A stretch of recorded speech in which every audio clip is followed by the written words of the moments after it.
bonjour Monsieur Copé. Bonjour. J'ai une question. On a retrouvé beaucoup de vidéos sur internet où vous critiquiez à l'époque les confrontations qu'il pouvait y avoir entre les éléphants du PS.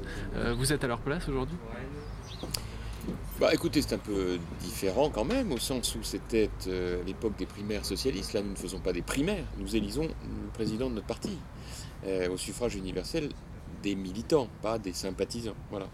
Donc c'est un processus très, très différent quand même. Quel est votre challenger principal dans cette compétition ? Je sais pas, je crois que c'est plutôt moi qui suis le challenger, si j'en crois les sondages, mais sauf que les sondages sont un peu factices parce qu'ils interrogent les sympathisants. C'est-à-dire des gens qui ont de la sympathie pour l'UMP, alors que ceux qui votent, c'est les militants, c'est ceux qui sont complètement impliqués dedans, et la loi ne permet pas d'interroger les militants, en fait. Vous parliez tout à l'heure de l'héritage de M. Jacques Chirac. Est-ce que vous vous sentez plus proche de Jacques Chirac ou de Nicolas Sarkozy ? Bah écoutez, je me sens très proche des deux, d'abord parce qu'eux-mêmes sont moins différents qu'on ne le croit, dans leur rapport aux Français, et deuxièmement parce que il y a chez l'un comme chez l'autre deux qualités qui m'ont toujours impressionné, c'est le courage et c'est la solidité. Et ma dernière question sera, ce soir vous avez donc un congrès face aux Rennais. Qu'est-ce que vous allez leur dire ? Je vais leur dire que l'heure est à la reconquête du cœur des Français.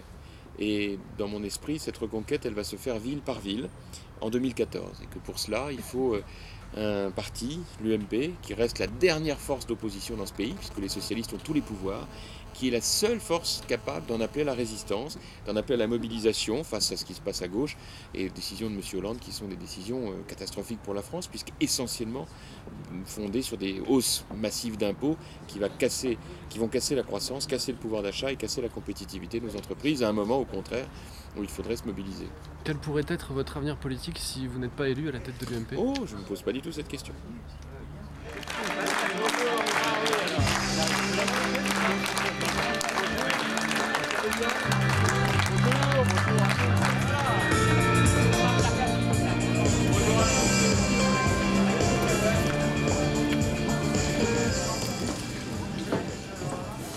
Chers amis, bonjour. Merci à toutes et à tous de vous être rendus disponibles cet après-midi pour accueillir Jean-François Copé.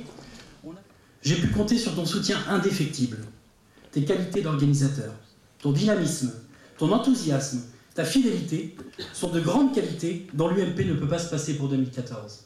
Alors, c'est pourquoi, pour moi, c'est Jean-François. Merci. Simplement deux mots, puisque vous êtes surtout venus pour écouter Jean-François Copé, qui ne ménage pas sa peine pour aller partout en France. On a eu un bureau politique mercredi, bureau politique dont chacun a pu dire qu'il s'est extrêmement bien passé. Le bureau politique réunit à Paris l'ensemble des responsables UMP. Moi, ce que j'ai trouvé très intéressant, c'est que ça ne reflétait pas du tout ce qu'on peut voir qui transpire dans les médias. Merci beaucoup. Mes chers amis, je voudrais vous dire que je suis très heureux de vous retrouver ce soir. Je voudrais saluer Bertrand, je voudrais vraiment te remercier d'abord parce que tu fais un travail très très courageux à Rennes, te remercier de ton soutien qui me touche beaucoup. C'est vrai que nous nous connaissons depuis longtemps et que tu fais partie de ces militants qui, au sein de notre famille, aiment profondément la France, ont fait le choix de s'engager, d'être courageux sur des terres difficiles. C'est une histoire que je connais bien. Et je voudrais vraiment t'encourager parce que l'échéance de 2014 sera probablement la tienne, et je voulais te le dire. Et moi, je ferai tout ce que je peux pour préserver la cohésion de la famille. Tout. Parce que le risque absolu serait que notre famille politique implose, comme certains, au nom de je ne sais quel ego, le souhaitent, voire y travaillent. Depuis le 7 mai au matin, j'entends toute la journée que l'UMP va exploser. Oh bah bien sûr. Tout d'un coup, on trouve que comment disent-ils, la droitisation, vraiment terrible. Enfin, je veux dire, restons calmes. De quoi s'agit-il ? On a collé aux préoccupations des Français. On a certes été défaits, dans une période de crise majeure, où un certain nombre de gens désespérés, exaspérés, soit se sont abstenus, soit ont voté pour le Front National, avec lequel il n'était jamais été question, à aucun moment, de faire alliance. Mais en même temps, je ne vais pas attendre la deuxième jour. Excusez-moi de vous le dire. Ne pas faire d'alliance avec le Front National est une chose. S'interdire de parler des sujets qui mobilisent les gens, qui aujourd'hui font que beaucoup d'entre eux ont peur pour leur pays, pour leurs enfants, pour leur avenir, ce sont des sujets médiocres ? Non.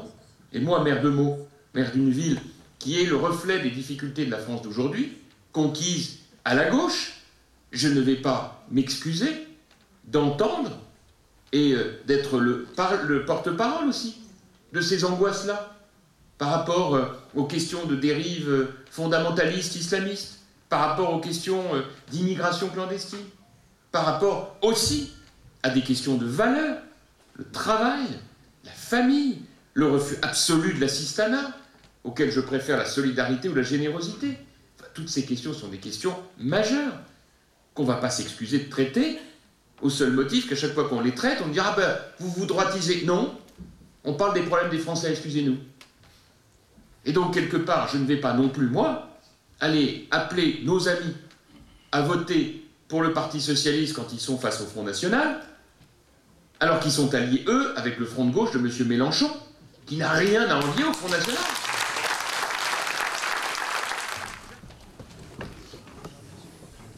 Excuse-moi, Jean-François, mais je pense que c'est la première question qui est la plus difficile, et pour décrisper un peu l'atmosphère. Que je n'ai pas senti crispé. Hein. Non, mais non, pour détendre, pour que les questions tiennent à flot par la suite. Non, deux questions, en fait, c'est deux questions. Une question à caractère qui vise la société, et une autre question sur l'Europe. Dans le projet que nous avons préparé, il y a une question, je sais bien, donc de formation économique, mais il y a une question qui me taraude. Tu en as fait allusion tout à l'heure, c'est le problème du mariage des homosexuels. C'est une question au cœur de la société. Il faut que vous ayez le courage, vous les députés, vous les chefs de parti, de prendre une position qui ne sera pas facile, mais qui actuellement remet en cause toute la construction du Code civil datant de Bonaparte. Que voudra dire le mariage civil à l'avenir si aujourd'hui on autorise le mariage des homosexuels? Écoute Bernard, sur ces deux questions. D'abord la première, celle du mariage homosexuel, je vais te dire très exactement le fond de ma pensée. Et quelle est, en tant que responsable politique, la position que je défends. D'abord, premier point, et je veux vraiment que là-dessus les choses soient très claires, pour ce qui me concerne, je combats, et je combattrai toujours avec la plus grande force, l'homophobie. Et je vous le dis parce que je pense qu'il faut que les choses soient claires de ce point de vue. L'homophobie, pour moi, est tout aussi insupportable que toutes les autres formes de propos ou d'actes racistes, antisémites ou xénophobes. Nous sommes un pays de tolérance, des hommes et des femmes sont morts pour que ce pays soit un pays où les valeurs universelles de liberté et de tolérance sont respectées, et la question de l'homophobie ne peut pas être traitée à la légère. Je le dis, l'un des nôtres, il y a quelque temps, a réitéré pour la énième fois des propos homophobes. J'ai pris mes responsabilités, personne ne l'avait fait avant, pour dire maintenant, ça suffit. On ne peut pas d'un côté assumer des positions courageuses et de l'autre laisser des dérives qui sont profondément insultantes et blessantes à l'égard de ceux de nos compatriotes qui sont homosexuels et qui n'ont pas à subir de la part de l'un ou l'autre des nôtres des propos délibérément homophobes. Deuxième élément, je suis, à titre personnel, opposé au mariage homosexuel. C'est d'ailleurs un point de vue qui est majoritairement admis au sein de l'UMP. Je ne me sens pas archaïque parce que je suis opposé au mariage homosexuel. Et je n'accepte pas que l'on dise que celui qui est pour est moderne. Voilà. Parce que sinon, on rentre dans un système de mépris à l'égard des positions de l'autre qui est simplement inacceptable. Voilà. Voilà ce que je peux dire sur ce sujet. Et je crois là-dessus que nous aurons un débat qui permettra à chacun d'exprimer sa position. Chacun voit bien qu'il y a derrière la question du mariage une question beaucoup plus fondamentale qui est celle de l'adoption. Bon, qui est évidemment le sujet. Bien. Donc ce débat, nous l'aurons, et vous avez compris que ma position est celle que je viens de rappeler. Pourquoi je suis venu voilà. C'est-à-dire qu'en fait, mon approche un petit peu de l'élection de l'UMP, c'était que c'était plié et que c'était Fillon. On va résumer ça comme ça. Et je voulais voir Copé parce que Fillon, c'est pour moi une reproduction un petit peu de la tradition chiracienne et de l'élite ronronnante. Et Copé ne m'a pas déçu, hein. Il paraît vraiment en prise avec le terrain. Et vu la politique que mène actuellement François Hollande et son gouvernement qui nous mène droit dans le mur, je pense que c'est un type comme ça qu'il nous faut. Vous êtes satisfait de l'intervention? Ouais, non, c'est un mec remarquable. Et donc, celles et ceux qui ont pris le risque, je vous le dis comme je le pense, de me soutenir, parce que c'est prendre un risque de me soutenir. Quand on voit les sondages, il n'y a même pas de match. Fillon, 130%. Non mais franchement, je suis négatif là. Je vous parle même pas de mes copains, Bruno Le Maire, Xavier Ballereux, ils trouvent du gaz de schiste là. Non mais vous avez vu les sondages? Non mais, sauf qu'il y a juste un petit problème. Les sondages, c'est juste les gens qui votent pas. C'est pas de chance. C'est les sympathisants. Pas les militants. Les sympathisants, c'est un échantillon de 10 millions de Français. Les sympathisants, c'est des gens qui ont de la sympathie pour nous. C'est d'ailleurs plutôt touchant, mais c'est pas notre problème, nous. Les sympathisants, c'est des gens qui nous regardent faire. Ah ben on est de droite, allez-y. Le militant, vous, bah tu fais pareil. Militant, c'est l'UMP, c'est lui. Bah attendez, c'est vous qui portez tous les jours la parole, qui distribuez les tracts, qui faites les réunions, qui allez au combat, qui prenez le risque de vous engueuler avec le beau-frère ou la belle-sœur qui travaille dans l'éducation nationale ou à la SNCF et qui vous explique toute la journée que être de gauche c'est quand même plus sympa. Excusez-moi, si je dis les choses qui sont fausses, dites-le-moi, mais enfin moi. Excusez-moi, je veux dire, la politique, je connais un peu. J'ai fait tous les échelons, moi, tous les grades. Hein. J'ai démarré militant, j'ai fait tous les postes. On frappe à la porte. Bonjour, je viens d'arriver. Il n'y en a pas à Rennes, monsieur. D'accord, enfin écoutez, il y a des relais, il y a Bertrand, il y a une organisation à mettre en place. Mettons-la en place, mais peu importe, c'est pas le sujet. Quelqu'un rentre dans une permanence de l'UMP. De toute façon, ça peut pas être ici, en Ille-et-Vilaine, ça peut être ailleurs. Bon. Bonjour, je suis de droite, j'aime beaucoup Nicolas Sarkozy, j'aime bien l'UMP, je voudrais m'engager. Bon, tête du type qui l'accueille. Oh là là, un nouveau, qui a l'air d'avoir du talent. Il a l'air de faire des phrases complètes. Il va me piquer ma place. Écoutez, franchement, on raconte quoi là? C'est vrai ou pas? Tout le temps ça. Donc qu'est-ce qu'il fait le gars qui l'accueille? Il dit bah tiens, bienvenue. Voilà, tiens, je vous donne un paquet de tracts, là vous allez le distribuer pendant 10 ans. À la 11e année, vous aurez un peu le droit de le co-rédiger, et puis vers une quinzaine d'années, on vous trouvera bien une suppléance quelque part. Bon, bah, généralement, le gars qui vient, il repart tout de suite. On ne le revoit jamais. J'ai besoin, vraiment besoin, de votre soutien dans cette campagne, parce que moi je sais que le soutien des militants est beaucoup mieux que celui de tous les barons. C'est vous qui faites votre choix, et c'est pour ça que je vous le donne. Merci beaucoup.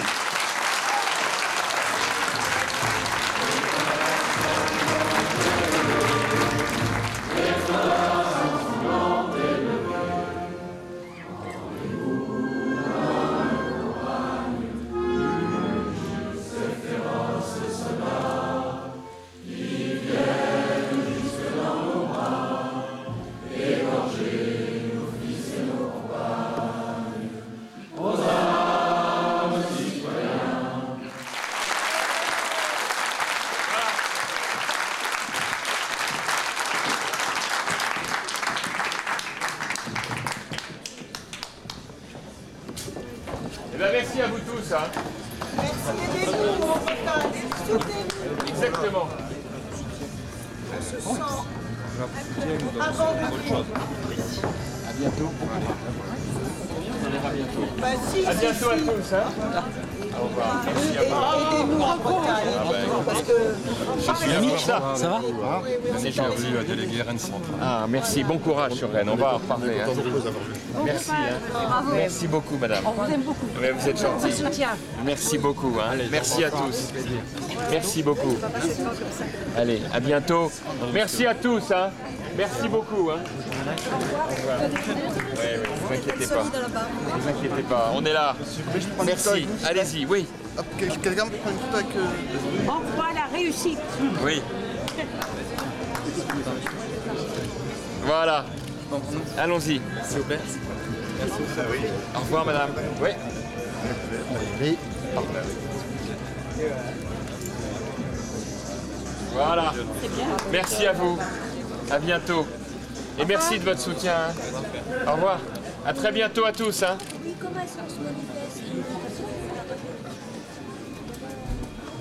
Pour un parrainage. Bertrand, je suis là. À l'entrée, madame, à l'entrée. À bientôt. Merci beaucoup. Au revoir. À bientôt à tous. Hein. Il y a une dame qui veut parrainer là. Salut, hein. Merci beaucoup. Hein. Merci à tous.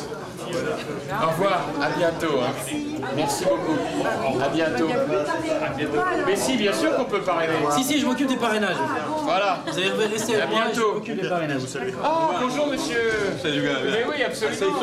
Comment allez-vous? Très bien, merci. À bientôt, bon courage. Merci. Avec nous Non, je suis dans une voiture.